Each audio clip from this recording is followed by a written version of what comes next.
So దేవుని మూలంగా ఎవరైతే పుడతారో, ప్రభువైన యేసు క్రీస్తులో ఎవరైతే ఆ రీతిగా జన్మించిన వారిగా ఉంటారో వారు పాపము చేయరు, లేకపోతే పాపము చేయడని ఎరుగుదము. వారు చేసే అవకాశము లేదు అనేది చెప్పబడతా ఉంటుంది. ఎందుకు ఆ రీతిగా పాపం చేయని ఆ యొక్క పరిస్థితి ఉంటుంది అంటే, తన్ను భద్రంగా కాపాడుకుంటాడు గనక, తన్ని భద్రంగా ఆయన కాపాడుకుంటాడు కనుక అతడు పాపము చేయడు అనేది చెప్పబడతా ఉంటుంది.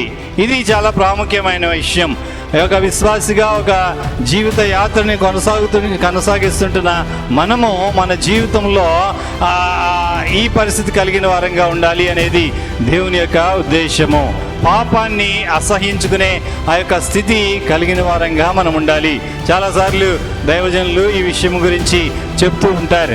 యెహోవా యందు భయభక్తులు గలవాడు ఆ యొక్క చెడుతనాన్ని అసహించుకుంటాడు అనేది. సో ఆ యొక్క చెడుతనాన్ని అసహించుకోవటము, లేకపోతే దాన్ని చేదరించుకోవటము, లేకపోతే దాని నుంచి దూరంగా పారిపోవటము అనేది చాలా ప్రాముఖ్యమైన విషయం. దాన్నే అంటాడు కదా, భద్రపరుచుకుంట, తను తానుగా భద్రపరుచుకొనుట. సో తను పాపంలో పడిపోకుండాన్నట్లు, లేకపోతే ఈ యొక్క లోకాశలు, ఆ యొక్క శరీరాశ, నేత్రాశ, ఇక్కడ యోహాను రాస్తూ ఉంటాడు కదా, ఇదంతా చెప్పి దాని తర్వాత ఇది చెప్తుంటున్నాడు.